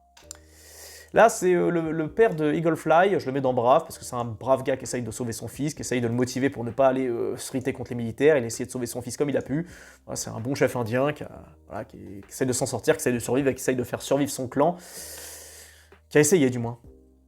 Alors lui, c'est Légende de l'Ouest, une gâchette de l'Ouest, c'est le mec, c'est une des gâchettes de l'Ouest que vous allez voir avec, juste que vous allez prendre en photo, et c'est le mec qui élève des porcs. Je me souviens plus de son nom, mais c'est une mission assez drôle où vous devez aller récolter le fumier pour lui avec Arthur, puis Arthur le provoque et tout, puis le mec, on voit bien qu'il est un peu, qu'il a pas tellement la niaque, enfin du moins qu'il est un vieux qui est un peu apeuré finalement quand on lui met un coup de pression, mais finalement il est quand même bon en duel parce que, je sais plus si vous le désarmez, je sais plus s'il utilise son flingue, mais il peut vous balancer un couteau, quoi. Il peut vous buter en vous balançant un couteau. Je suis mort comme ça quand... Moi, je me fais tout le temps buter dans les duels. Et lui, il m'avait balancé un schlass dans le bide, et donc j'étais surpris, quoi. Le mec, il maniait aussi bien le couteau que le flingue. Alors ça, c'est un des mineurs qui mettait un coup de pression au jeune au jeune fils de Down. C'est encore un contremaître qui abuse de, comment dire, de la faiblesse et de la... et du manque de pouvoir de ses employés, donc je le mets carrément dans rat, parce que c'est vraiment le type d'ordure que... J'ai rencontré quelques exemples de gars comme ça quand j'étais en intérim, pas tout le temps, mais il y en avait de temps en temps des mecs comme ça, c'est souvent des pauvres types hein, qui se défoulent comme ils peuvent, hein, donc en prennent au plus faible. C'est classique, hein. Puis bon, évidemment, ils vont jamais avoir le même répondant et le même aplomb face à des mecs plus balèzes qu'eux ou face à des supérieurs, quoi. Donc c'est vraiment le genre de type, vraiment, c'est... en même temps, j'éprouve vraiment de la haine pour ces gens-là, puis de la pitié en même temps, parce que faut vraiment être... faut pas vraiment être heureux, j'estime, pour prendre du kiff à martyriser, torturer plus faible que soi, quoi. Bref. Elle, pas d'avis, c'est la dame qui s'occupe de, comment ça s'appelle, qui loue une chambre d'hôte à la pauvre petite Marie. D'ailleurs, on peut constater que Marie n'a plus d'argent, puis elle est réduite à loger dans une petite chambre en bordure de ville, donc voilà, une chambre qui est elle est logée par une habitante, donc elle n'a pas sa maison à elle, ça rajoute en tragique, je trouve, enfin, l'histoire de Marie en tout cas. Mais bon, bref, j'ai pas d'avis à spécialement donner sur elle, même si elle est au taquet pour défendre sa propriété et potentiellement défendre Marie, donc c'est une brave femme qui défend sa propriété, donc parce que quand même elle sort avec le flingue pour demander à Arthur, oui, qu'est-ce qu'il y a, donc voilà, je la note dans... Bon, j'ai pas d'avis, même si je pourrais la mettre dans brave, mais ça risque d'être un peu disproportionné. Alors lui, c'est Samus, c'est le mec qui recèle le stuff du gang d'Arthur, enfin surtout d'Arthur et d'Océa. C'est une espèce de Michel Houellebecq version Red Dead Redemption 2, je le mets dans bandit, parce que c'est pas un type qui est forcément très réglo, c'est pas un mauvais gars, mais voilà. Oh, Thomas Downs, lui c'est victime, hein, normal, on va le mettre avec sa famille, donc celui qui a chopé la tuberculose et qui la file à Arthur. Lui, c'est un pauvre gars qui essaye de donner aux pauvres, qui essaye de faire bien les choses, qui est pas un mauvais bougre, ça se sent. C'est une pure victime, quoi. Parce que non seulement le mec, c'est pas vraiment une force de la nature, et puis en plus il chope la tuberculose, quoi, vraiment, mais double pas de bol, quoi. Puis en plus il en meurt. Donc voilà, victime, normal. Ah bah tiens, une femme, comment dire, qui a été, pas escroquée, mais qui doit de l'argent à, comment ça s'appelle, à Léopold Strauss. Bon, encore une fois, je vais pas revenir sur le sujet, mais voilà, c'est une victime, quoi. C'est une nana qui qui avait besoin d'argent, qui a emprunté un usurier, qui a pas pu rembourser. Elle est seule à vivre avec son fils, elle est en grosse galère de thunes, elle peut pas survivre. Donc voilà, victime, pauvre femme, quoi, vraiment. Combien de femmes vraiment ont souffert, combien de femmes ont été désespérées, combien de femmes n'ont pas eu l'opportunité de pouvoir s'en sortir, et c'est encore le cas maintenant dans pas mal de situations. Bref, on a une pensée pour toutes ces femmes qui galèrent, qui essayent de s'en sortir et qui essayent de survivre comme elles peuvent. Courage à vous les filles. Alors là, encore une autre victime, là c'est presque encore plus tragique, c'est la pauvre Agnès Down, c'est le fantôme qui erre dans comment ça s'appelle, attendez, je m'aperçois que j'avais ma tronche, là où j'avais mis la pauvre femme, voilà, elle. Donc, Agnes Down, c'est un fantôme donc qui erre dans le bayou de Lemoyne, et on s'aperçoit, quand on connaît son histoire, on apprend que c'est une jeune fille qui s'était mariée avec un gars, puis ce gars-là, visiblement, avait couché avec une autre meuf, ça l'a traumatisée, puis elle s'est suicidée, elle s'est pendue à un arbre que vous pouvez voir dans la forêt où elle apparaît, et on peut voir un jour son corps pendu à l'arbre. C'est vraiment tragique, hein, c'est vraiment hardcore cette histoire. Et le seul à l'avoir vu, avant vous, c'est le révérend Swanson. Puis comme il est tout le temps bourré, tout le monde dit « Mais non, arrêtez vos conneries ». Mais il fait « Mais si, je l'ai vu, j'ai vu une jeune femme dans les bois, toute seule, triste, esselée. » Et puis en fait, ce qu'il s'est pas rendu compte, c'est que c'était un fantôme, quoi. Donc pauvre Agnes Down, qui erre pour l'éternité, sans aucun doute, dans les bayous. Des bayous très dangereux, vous pouvez vous faire boulotter par un alligator si vous approchez de trop près. Parce que quand vous approchez d'elle, vous pouvez toujours croiser un alligator, vous risquez de vous faire bouffer. Donc elle essaye sans doute de vous attirer avec vous dans la mort. En tout cas, tragique histoire, que j'ai d'ailleurs consacré une vidéo spéciale sur les fantômes du Red Dead Redemption 2, donc j'en parle un peu, donc n'hésitez pas à checker là aussi cette vidéo. Alors là, c'est une bonne sœur, donc pareil, qui motive un petit peu Arthur, qui lui fait son petit sermon de motivation de sœur. Je la mets dans brave, parce que c'est une brave fille, donc elle mérite sa place là. C'est elle à qui Arthur fait ses révélations, ses tragiques révélations à un moment dans le jeu. Bon, on va pas revenir, je vais pas trop insister là-dessus, parce que sinon j'en connais certains qui vont pleurer. At the reservation. Are you okay? Well, never better. What are you doing here? Well, I'm on my way down to Mexico. They're finally sending me on a mission. Brother Dorkins is very jealous.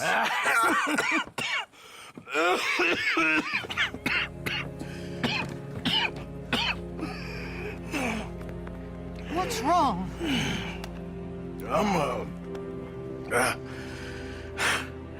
I'm dying, sister.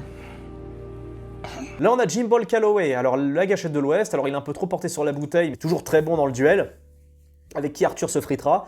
Et comment dire, voilà, c'est une des dernières grandes gâchettes de l'Ouest de l'époque, qui a connu les grandes années du Far West, donc il mérite sa place dans la gâchette de l'Ouest. Oula, le pauvre Vobble, le pauvre Polonais qui a émigré aux États-Unis, qui se fait victime par Arthur. Donc lui aussi il mérite sa place dans Victime, largement, quoi. Pauvre gars, pauvre Polonais qui débarque dans le pays et qui se fait bolos par Arthur, après qu'il ait justement pas pu rembourser la dette qu'il devait au camp. Voilà. Very bad winter, c'est quand il parle avec son accent. Vraiment scène très touchante, surtout quand Arthur lui pète la gueule et qu'il lui pompe toutes ses affaires et qu'à un moment... Arthur lui pique des affaires perso, puis il fait non, non, non. Et Arthur se visse là, il fait yes, yes, yes, yes. Knock, knock, Mr. Roble. No przepraszam, co pan robi w moim domu? God damn it. English? You speak English? Silesia. Yeah, good for Upper you. Silesia. I'm here for money. You borrow from a German man? Aha, German. Mein Herr, sprechen the Kaiserreich. I don't speak German neither. I'm here for money. Money. Where is it? Well, no, have nothing. It's very bad winter. We've all had a bad winter, pal. No, no, no, no. Yes, yes, yes, yes. Ah, la gonzesse de... comment ça s'appelle, de Beau Grey. On va les mettre ensemble, tiens, en brave, hein. C'est la jeune couple qui essaye de s'en sortir, hein, qui essaye de tenir le coup malgré leur famille de tarés, donc ils méritent leur place ici. Voilà, les deux rassemblés pour toujours. Voilà, les deux, Beau Grey, ils vont bien ensemble, donc ils méritent leur place. Arthur faisait un peu tenait un peu la chandelle et allait distribuer le courrier au péril de sa vie. Enfin, il risquait son cul pour une fois de plus, hein, pour ces deux-là, quoi. En plus d'autres personnes. Voilà, c'est Beau Grey et je sais plus qui, Bracewave. Enfin, bref, Penelope Bracewave, je crois. Là, on a le mec là que vous allez chercher, là justement, bandit, hein, une véritable... même pas un rat, parce que c'est un type qui fait tuer des gens par ses produits, par ses médicaments. Enfin, ses médicaments, c'est ses produits, quoi. Donc lui, il mérite sa place dans rat, une véritable ordure, que vous allez chercher avec Arthur, là, pour le ramener au shérif de Valentine. Ce monsieur, je le connais pas, mais je crois que c'est le type à qui il manque une jambe que vous aidez quand vous êtes Arthur, je crois, du côté des montagnes, dans le nord. Je crois que c'est lui, hein, donc je vais le mettre dans Brave parce que c'est un bon gars. Lui, je vais le mettre dans... Je vais me mettre dans Rat parce que c'est un gars qui... Ou non, j'ai pas d'avis, je vais pas être trop méchant, c'est un bourgeois avec qui vous faites du poker avec Arthur, et c'est un type qui est accro au gain, accro à l'argent, j'ai pas d'avis spécialement sur lui, voilà, à part que c'est un bon pigeon. Elle, c'est la nana qui défend le féminisme, donc... let me vote. Bah, je vais la mettre dans Légende quand même, parce que moi, enfin les gars, moi je suis transparent avec vous, moi je suis féministe, hein, je vais pas vous mentir, mais je suis pas un féministe.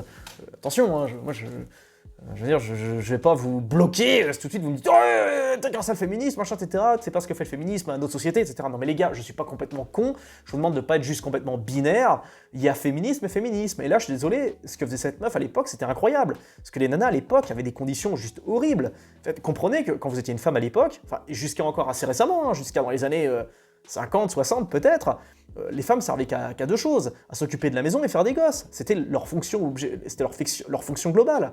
Et les meufs étaient traitées, je veux dire, étaient traitées comme ça, quoi. Il n'y avait pas de... Parce qu'après, les mecs, ils vont parler de l'amour courtois, ils vont idéaliser comment c'était à l'époque, mais les gars, la vie d'avant était dure, je sais pas, enfin, pour ceux qui se rendent pas compte, quand vous étiez un mineur de fond, quand vous étiez, je sais pas, un gros travailleur, quand vous étiez un type qui bossait dur tous les jours, l'amour courtois, c'était pas votre truc, hein, techniquement. Hein. C'était pour la majorité des gars qui bossaient dans des métiers durs, comme c'était le cas pour 99% des gens à l'époque, avant les années 40, bah, quand vous rentriez chez vous, généralement, fallait pas trop qu'on casse les burnes, quoi. Fallait pas trop que les gamins fassent de bruit, fallait pas trop que votre femme vous saoule, parce que sinon, la plupart des mecs avaient la caresse un peu légère, quoi. Vous voyez ce que je veux dire? Donc, parce que moi, je veux dire, je suis issu d'un monde de prolos, je sais comment ça se passait avant du côté de mes ancêtres, et je sais que, puis, je parle pas que de ma famille, hein, mais des gens en général, quand vous vous renseignez un petit peu, puis même quand vous avez un peu d'instinct, quand vous connaissez l'humanité, vous savez très bien que les hommes n'ont pas toujours été tendres, hein, et je dis pas ça en mode, tout de suite, ça y est, je suis à fond, parce que ça, le problème, c'est que les gens, c'est comme ça, ils réagissent de façon binaire, c'est que tout de suite, si je dis que je suis féministe, mon Dieu, on me saute dessus en mode, oh là là, t'es un JW hardcore, plus, je sais pas quoi, non mais les gars, je suis juste normal, en fait, c'est un peu de compassion, un peu d'humanité, quoi, les meufs, ce qu'elles vivaient avant, c'était l'enfer, c'était horrible, c'était hardcore, et même encore aujourd'hui maintenant, on entend des dingueries, et bon, c'est encore, la condition des femmes a changé. Aujourd'hui, là, ce qui est ultra préoccupant, mais vraiment, je comprends même pas que ce soit pas une préoccupation nationale number one, c'est le niveau d'insécurité qui est délirant pour les meufs actuelles, enfin, dans les rues à l'heure actuelle, mais à l'époque, quand vous étiez une femme, vous trouviez un mari, vous faisiez des gosses, et vous aviez une chance sur deux de mourir en couche, déjà parce que les soins n'étaient pas les mêmes. Alors je sais ce que certains vont me dire, oui, mais nous les hommes c'était pareil, avant on morflait, on mourait à la guerre, etc. Non mais les gars, je suis d'accord, mais on fait pas une compétition. Parce que moi c'est ce qu'on me balance à chaque fois dans la gueule, à chaque fois que je défends un petit peu les nanas, quand je dis non mais les gars, attendez, les meufs c'est pas des objets, elles ont des sentiments, je veux dire, elles ont des ressentis, elles ont une vision, et les mecs, oui mais nous aussi on a souffert. Non mais... Alors déjà d'une, vous êtes des hommes, hein, je veux dire, si vous êtes censés... je veux dire, si vous êtes censés être des guerriers, je veux dire, d'où tu te plains alors? Je veux dire, t'acceptes ta condition et tu... Voilà, mais bon, je veux dire, je comprends les gars, oui, je comprends tout à fait, je me mets à votre place, hein, les mecs qui n'ont pas demandé à être là, qui doivent bosser dur, qui en prennent plein la gueule, qui sont seuls, qui sont isolés, oui, je sais que votre vie est pas simple, mais c'est encore un autre sujet. Là, on parle de... C'est comme si je m'énervais tout seul, mais c'est juste... Bon, essayez de me comprendre, les gars, c'est juste que là, j'essaye d'avoir une espèce de duel à distance avec ceux qui me taxent sans arrêt, enfin qui m'attaquent sur mon féminisme, quoi. C'est oh mon Dieu, tu défends les femmes, t'es un salaud, quoi. D'accord. C'est à chaque fois on m'envoie toujours dans la gueule ces arguments, mais ce que vivaient les meufs à l'époque, c'était horrible, et se revendiquer féministe à l'époque, fallait des couilles pour faire ça, quoi. Vous imaginez, vous étiez une nana et vous vous disiez ouais bah les femmes méritent quand même le droit de vote. On peut peut-être avoir autre chose qu'un rôle de serpillière, je veux dire, être un peu plus utile que ça, quoi. Tu vois, en plus, c'était même pas en mode, ce qu'on veut, c'est juste aller tranquille, boire des mojitos ou des pina coladas sur une plage des Caraïbes. Non, c'est pas ce qu'elles voulaient. Les meufs, ce qu'elles veulent en général, c'est participer à la vie de la société, c'est participer à la vie quotidienne, c'est bosser, ça apporter du soutien, ça apporter une complémentarité. C'est ça que les masculinistes n'ont jamais compris, c'est que les meufs, ce qu'elles veulent avant tout, parce qu'ils sont focus sur les pétasses influenceuses Instagram, ils sont focus que sur ces meufs-là, parce que indirectement, c'est les meufs qui visent, mais la plupart des meufs, tout ce qu'elles veulent, c'est partager, c'est vivre des choses, c'est vivre en symbiose avec leurs mecs, et avancer, construire, et comment dire, voilà, et apporter cette complémentarité. Là, j'ai tout dit, j'estime, avec ce que je viens de vous sortir. Mais quoi qu'il en soit, pour moi, cette meuf mérite le rang de légende, et je sais qu'on a tous rigolé quand on a vu ses premières vidéos, où on voit des mecs choper cette meuf et la tirer au lasso sur des kilomètres, lui mettre des pains dans la tronche. Oui, allez, bon, si vous voulez, d'accord, lui balancer des dynamites, ok, c'était fun. Mais, dans l'absolu, ce que faisait cette meuf, c'était héroïque pour son époque, et pour moi, elle mérite carrément sa place dans légende. Et je suis prêt à discuter ça dans les commentaires, pas de soucis, voilà, si vous voulez, si vous voulez.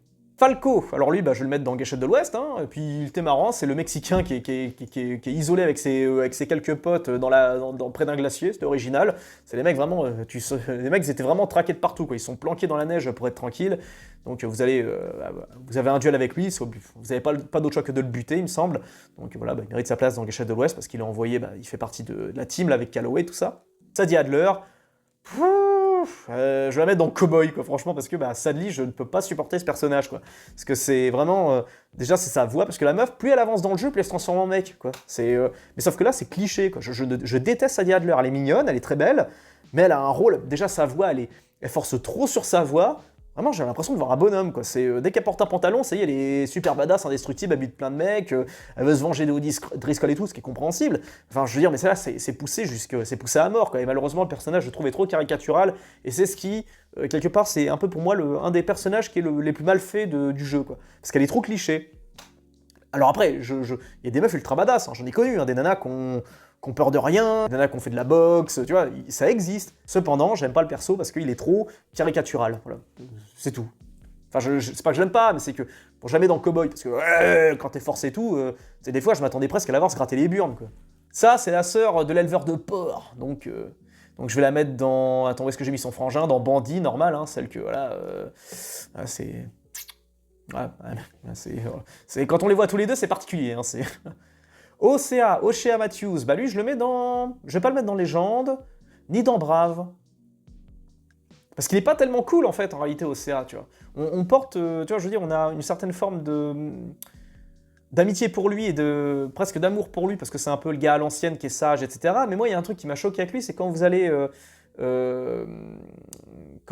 braquer une maison, et en gros, ce qu'il fait, c'est qu'il bute un des gars, et je crois qu'il bute le fils, quoi. Et genre, vous allez braquer un cow-boy, quand vous allez voir Samus, vous allez braquer un cow-boy, et si vous faites cramer par le cow-boy, par le rancher, il est avec son fils de 17 ans, et vous butez le fermier, et Oshea bute son fils de 17 ans, quoi. Lui, même pas un coup de crosse pour l'assommer, il le tient pas en chaud, non, il le bute, quoi. Et ça m'a choqué, je me dis, putain, Oshea, mais quel enfoiré, quoi.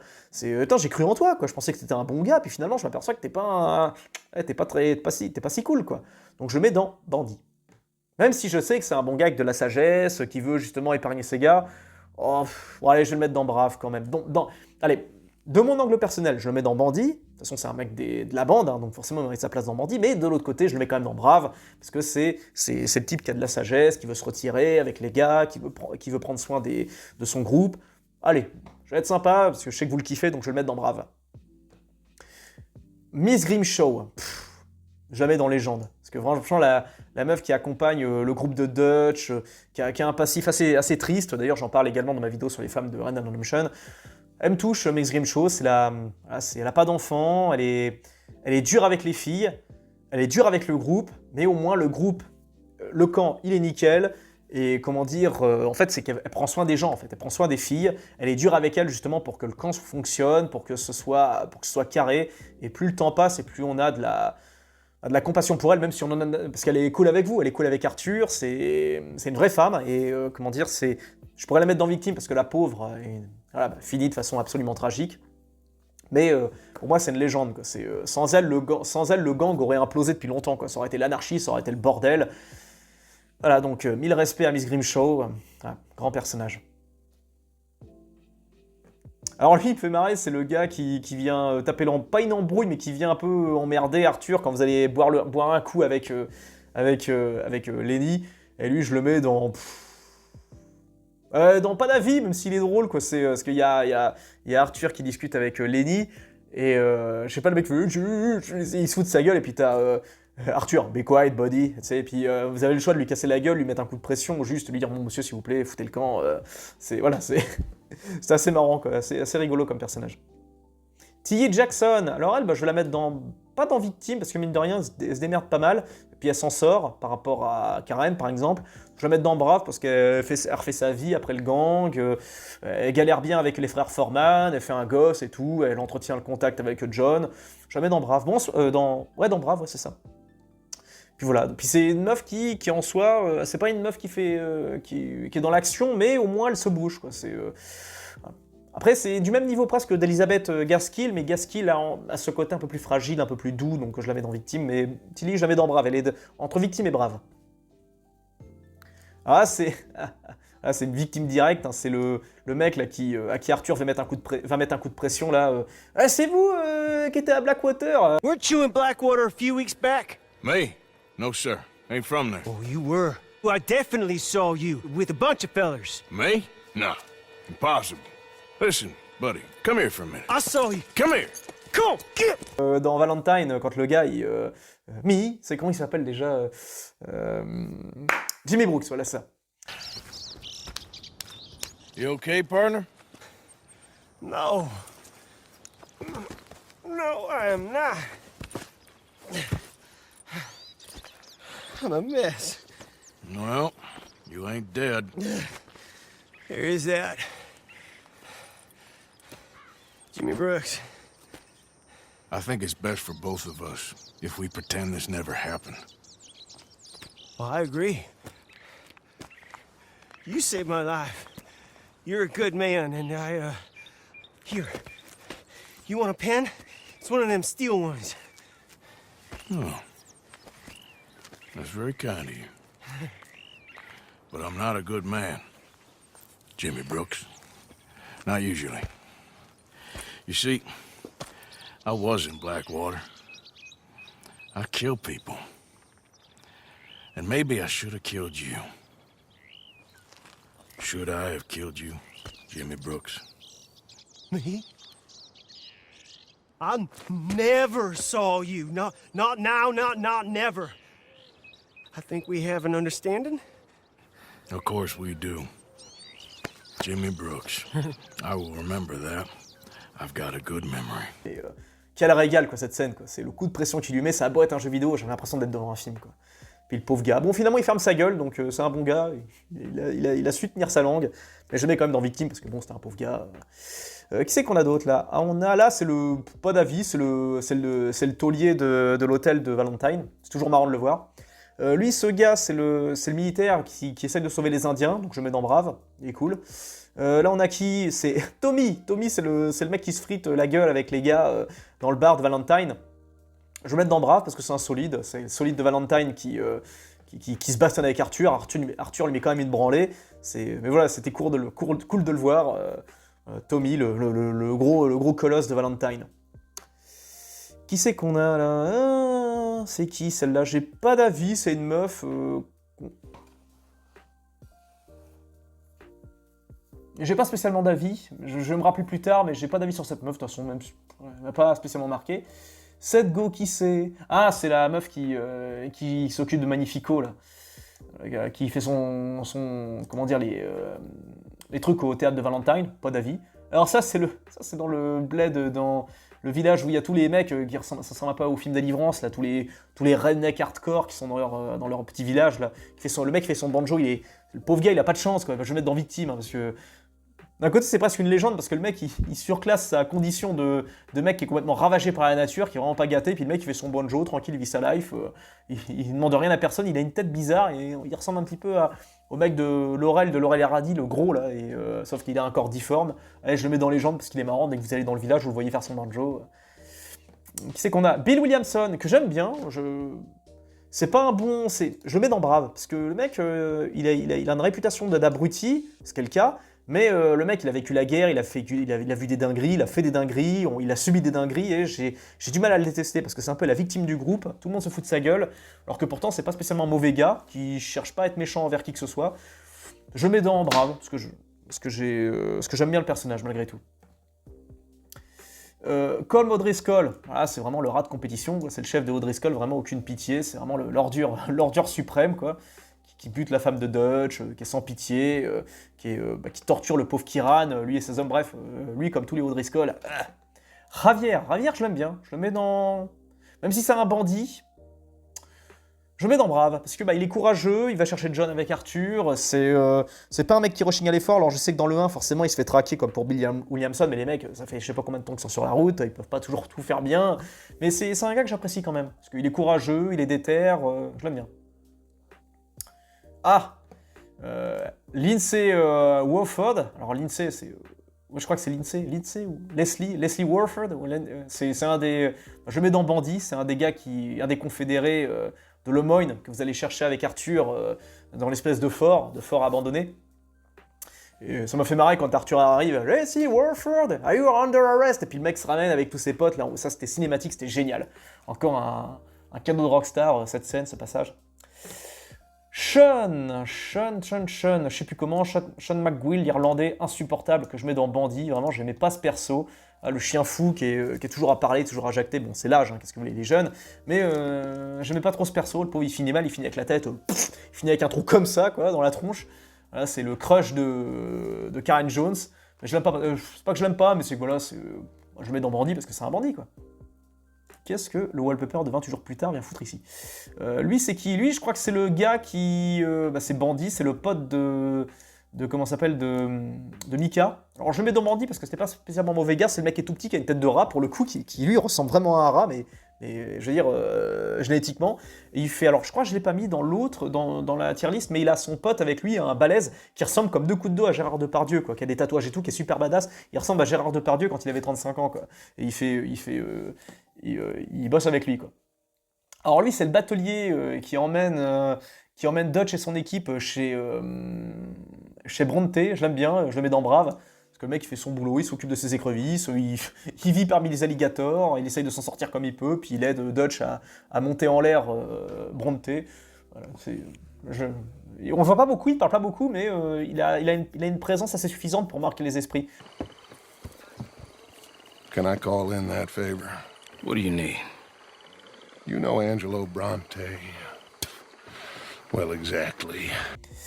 Alors elle, qui c'est cette meuf? Je me souviens plus. Oh oui, c'est la Bandit, c'est la nana qui bute ses prétendants.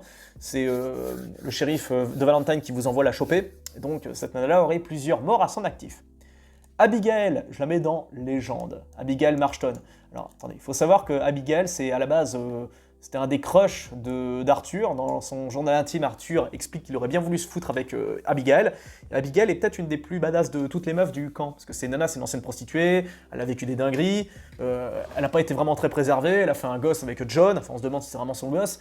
Et comment dire, tiens, personne l'emmerde, quoi, parce qu'on sent bien que cette meuf-là, c'est pas une nana que tu viens embrouiller comme ça, quoi. Puis, elle se laisse pas faire avec John, quoi. Là aussi, j'en parle dans ma vidéo sur les femmes de Red Dead Redemption 2, c'est que, tout ce qu'elle veut, c'est vivre une vie de couple normale avec son mec.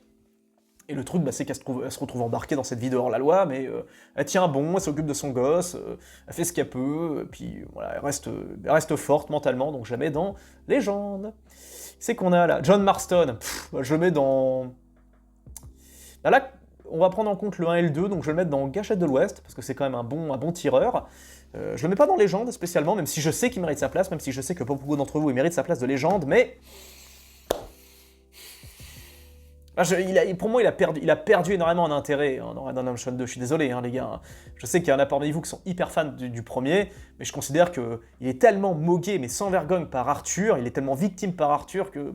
Puis la deuxième partie, elle est tellement presque sans intérêt du jeu, une fois qu'Arthur est mort, que je mets juste dans Gâchette de l'Ouest, ce qui est déjà très bien, c'est déjà un super rang, mais pour moi, Légende, peut-être pas trop exagéré. Alors vous allez me dire, oui, mais attends, t'as mis l'oncle dans Légende. Non mais ça, c'est pour rire, c'est pour le fun, c'est pour rigoler, pareil pour Trollwani, mais du point de vue ontologique, j'en sais rien, je le mets dans Gâchette de l'Ouest parce que il a pas le charisme de Morgan. Je suis désolé, en plus, il se fait victime par Abigail, il se fait arracher la moitié de la gueule par un loup, je veux dire, il se fait choper par les flics plusieurs fois, enfin je veux dire, il lui arrive que des merdes en réalité à John, et donc c'est pour ça que je le mets pas tellement dans les jambes, vous allez me dire que c'est pas un argument, mais je décide, c'est ma tier list, donc je le mets juste dans Gâchette de l'Ouest. Ensuite, on a... Qui est ce bonhomme? C'est trop loin, j'arrive pas à distinguer, donc je vais le mettre dans Pas d'avis, parce que je reconnais pas, donc si je reconnais pas, c'est que je connais point. Voilà, il va dans Pas d'avis, ici. Dutch Van der Line, et lui, je le mets dans Bandit, parce que, ok, c'est un mec charismatique, ok, c'est le chef de la bande, Mais bon, il fout le bordel, quoi, tu vois, c'est un type qui est... attendez, voilà, vous voyez, c'est un type qui a mis en péril son camp, qui a abandonné Arthur, qui a abandonné John. Voilà, bon, après, le mec, je pense qu'au bout d'un moment, il en a marre, quoi. Il en a marre de s'occuper de ce gang. Puis mais bon, voilà, le mec, c'est qu'il fait des conneries, puis surtout, il manipule des gens, c'est un manipulateur. Il manipule son gang, il manipule il manipule les Indiens dans Red Dead Redemption 1. Enfin, il bute une meuf à un moment sans vergogne dans Red Dead Redemption 1, ça m'avait choqué, quoi, quand il prend en otage une nana dans la banque dans je sais plus quel bâtiment de Blackwater, et il explose le caisson de la pauvre fille, quoi. J'étais choqué, donc c'est vraiment une ordure, quoi. Je pourrais le mettre dans Ra, mais dans les débuts, quand on le voit faire sa romance avec Molly Oshi, je le trouvais touchant, donc je vais juste le mettre dans Bandit, même s'il mérite sa place de Ra. Lui, je le connais pas, je me souviens plus, donc je vais mettre dans Pas d'avis. Lui, je m'en souviens plus, pas d'avis. Beltram, le taré, là, qui fait le duo avec Magnifico, et puis la meuf, là, dans le bar, je sais pas, donc je vais le mettre dans Pas d'avis non plus. Même s'il a pas de chance, hein, franchement, avec une teuté pareille, c'est compliqué. Jack Marston, alors lui, je le mets dans Bandit, mérite sa place, non, je déconne, dans Ra. Le fils de Marston, non, bah, je vais le mettre dans... J'ai pas d'avis, quoi, pas d'avis parce que c'est un gosse, quoi, donc... D'ailleurs, il est doublé par une meuf, d'ailleurs, pour anecdote, il est doublé par une fille. Mais j'ai pas d'avis spécialement sur le personnage. Qui c'est, lui? Je crois que c'est... Il me semble que c'est le fils de Eaglefly. Je crois que c'est lui, hein. Donc je le mets dans Brave, parce qu'il se sacrifie. Je vais le mettre à côté de son père. Il se sacrifie pour rien, mais il est trop jeune, quoi. Il a 19 ans, voilà, c'est la fougue de la jeunesse. Qu'est-ce que vous voulez? Bon, bref, il a voulu défendre son peuple, il a voulu sauver son peuple comme il pouvait, donc je le mets dans Brave. Qui c'est qu'on a? Oh, mon Dieu, Molly Oshi. Oh, ça m'a brisé le cœur. Victime directe, la pauvre fille, quoi. Vraiment, bah, j'en parle encore mieux dans la vidéo. Bah, encore une fois, désolé, je fais ma pub, hein, sur la vidéo sur les femmes de Red Dead Redemption 2, pardon. Et la pauvre, elle se fait... Bah, tout ce qu'elle voulait, c'était vivre la best life avec Dutch. Petite Irlandaise qui a... Mais en fait, c'est que plus le jeu avance et plus elle rentre dans la dépression, quoi. C'est terrible, elle se fait abandonner. Dans le premier camp, elle est heureuse parce qu'elle est avec Dutch, et Dutch lui apporte de l'attention, puis au fur et à mesure, il la néglige. Puis on la voit devenir de plus en plus triste, de plus en plus dépressive, et c'est terrible à voir, c'est une torture, c'est terrible. Et comme elle le dit à un moment, bah, dans Shady Pale, elle fait, putain... Alors moi, j'ai traversé l'Atlantique, c'est encore plus long que le Pacifique, traversé l'Ouest, il y a Kiran qui est mort, Sean est mort, et moi je me retrouve là toute seule, personne ne me parle. Elle dit, enfin la pauvre, elle est dévastée, quoi. Elle rentre en dépression, c'est vraiment terrible. Elle méritait certainement pas cette vie, et j'ai vraiment de la peine, elle est tellement réaliste, ce personnage est tellement réaliste, donc voilà, victime, pauvre fille. Voilà, repose en paix Molly, on t'oubliera pas. Cette meuf, alors elle, c'est une bandit, bah, elle mérite sa place, c'est une meuf qui va vous alpaguer dans la... Ah, au secours, monsieur! Elle descend pour l'aider, puis en fait, elle est avec ses potes, et puis elle tronçonne, elle te tient en joue avec son flingue pour transoler du pognon. Bon, bien sûr, t'as le choix de les buter. Moi, à chaque fois, je l'épargnais, je butais ses potes, mais elle, je la tuais pas. Et voilà. Milton, agent Milton, bah, je le mets dans Légende, hein, avec notre bon Arthur Edgar Ross, parce que les mecs, bah, c'est les mecs qui font régner l'ordre. Hein. Désolé, sa tête est coupée en deux, j'ai pas eu sa tronche. Mais en gros, c'est le mec avec son undercut qui fait régner l'ordre avec ce bon Edgar Ross. Et bah, pour moi, c'est des légendes, parce que c'est eux qui font en sorte que tout ne part pas en vrille. Puis comme il le dit très bien, ouais, j'aime la civilisation, avec ses défauts et ses qualités, et puis j'ai bien aimé ce genre de punchline.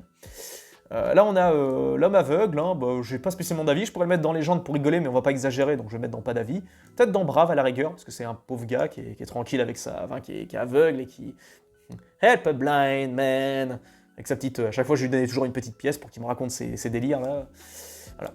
C'est un des PNJ qui apporte cette vie et cette émotion à ce jeu. Lui, je sais plus c'est quoi son blaze, mais en gros, c'est un herboriste, je crois, j'ai pas spécialement d'avis sur lui, parce que voilà, vous lui apportez des plantes, il vous trafique des potions, rien de ouf. William, c'est ça, c'est son nom. Et enfin, pour terminer, les gars, alors je sais que j'en ai oublié certains, j'ai dû en oublier dans le camp. Par exemple, j'ai oublié Révérend Swanson, que je mettrais dans Victime, parce que le pauvre a pas de chance. Il y a aussi qui d'autre que j'ai oublié dans le camp, il y en a plein. Qui j'ai oublié... Charles, que je mets dans... pas dans Légende, mais presque, hein, peut-être dans le Gâchette de l'Ouest, parce que c'était un personnage qui était vraiment cool, vraiment badass, puis loyal et tout. Ah, je vais le mettre dans Légende, comme il mérite sa place dans Légende. Qui d'autre Pearson, mon dieu, j'oublie Pearson. Bah, Pearson, malheureusement, je vais le mettre dans Victime, parce que... Ou Brave, parce que le mec ne rien à personne, il n'est pas avantagé par son physique, mais il reste réglo, il reste cool, il essaye de s'en sortir, puis il fait la bouffe pour les gars, mais en gros, c'est un personnage qui est attachant, Puis c'est, voilà, à la fin, on apprend qu'il a envie, puis qu'il tient sa boutique dans Rhodes, et il a gardé la photo de lui et son gang, comme quoi il en a gardé un bon souvenir. Il fait style qu'il a une grande carrière dans la marine, alors qu'il n'est pas resté longtemps. Mais c'est, d'ailleurs, vous pouvez le voir régulièrement en train de faire son accordéon dans le camp, et je trouve ça hyper touchant. C'est un type un homme qui est seul, mais qui a le cœur sur la main, et qui est très brave, et je l'adore. Donc je vais le mettre dans... Ouais, bon là, je l'ai pas, parce que je retéléchargeais tout, mais je le mets dans Brave. Il mérite sa place dans Brave, carrément. Bon gars.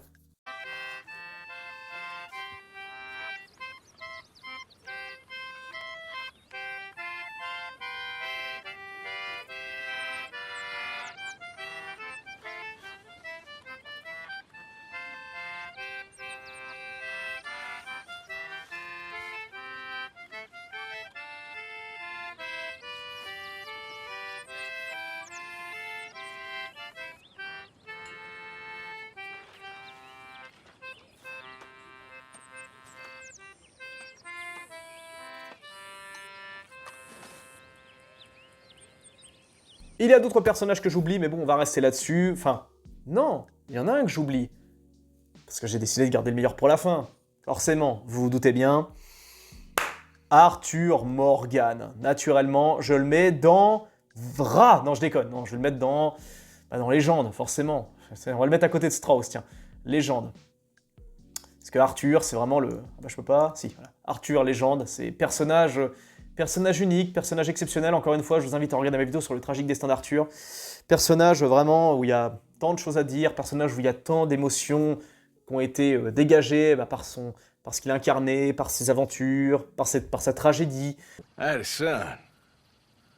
He passed away. I had a girl who loved me. I threw that away. My mama died when I was a kid. And my daddy... Well, I watched him die. And it weren't soon enough. I guess I'm afraid. Et vraiment, il y a tellement de passages d'Arthur que je retiens qui ont vraiment, on va dire, voilà, marqué ma... Comment c'est pas, qui m'ont aidé à confirmer que Red Dead Redemption 2 était un des plus grands jeux de tous les temps. C'est que, qui dit plus grand jeu de tous les temps, dit un des plus grands personnages de tous les temps, de jeux vidéo. Arthur Morgan, un des plus grands personnages de jeux vidéo, parce que ça aussi c'est pareil, on s'imagine que c'est toujours impossible de réinventer. Par exemple, pour certains, un des personnages les plus badass du jeu vidéo, ce serait Solid Snake, ou des persos comme ça, vous savez, des personnages de grande licence, le mec d'Assassin's Creed. Cependant, pourtant, Rockstar en 2018 a réussi à nous réinventer un personnage juste grandiose, en Arthur Morgan, et donc voilà, il faut le souligner, Arthur Morgan cumule plusieurs grandes scènes à son actif dans le jeu, des scènes aussi touchantes que badass, parce que le mec sait aussi bien mixer l'humour que le sérieux. Enfin, ce mec est multifonction, multitâche. Voilà, le mec est badass, il est fort, il est intelligent, il va droit au but quand il s'exprime, il est clairvoyant, il a une touche artistique. Moi, je ne sais pas combien de temps j'ai passé à checker son journal. Regardez le journal d'Arthur, le mec dessine super bien par rapport à John qui a un coup de crayon qui est juste ignoble. Alors que Arthur, là, je veux dire, c'est un dessinateur né, quoi. Le mec, il a un certain sens de la poésie, il sait mettre en valeur les choses, et surtout, il a beaucoup d'humour. Et vous pouvez déceler son humour dans ses phrases. Bref, grand personnage exceptionnel, il y a tellement de scènes de lui que je retiens, et je suis convaincu que pour vous également, Arthur mérite sa place de légende. Je pourrais encore m'exprimer pendant des heures sur ce personnage, et je pense que je ferai une vidéo entière sur ce personnage. Donc pareil, encore une fois, si vous n'êtes pas abonné et que vous voulez voir une grande vidéo sur Arthur, abonnez-vous les gars, je suis prêt à refaire le jeu en entier juste pour vous produire une grosse vidéo là-dessus. Bref, je m'arrête là pour cette tier list, une tier list qui est assez courte finalement. Je pensais que j'allais sur au moins 3 heures là-dessus, mais bon voilà, voilà tous ces persos. Et encore j'en oublie certains, mais voilà, les principaux sont là, ils sont là, puis j'en ai gardé, voilà, c'est...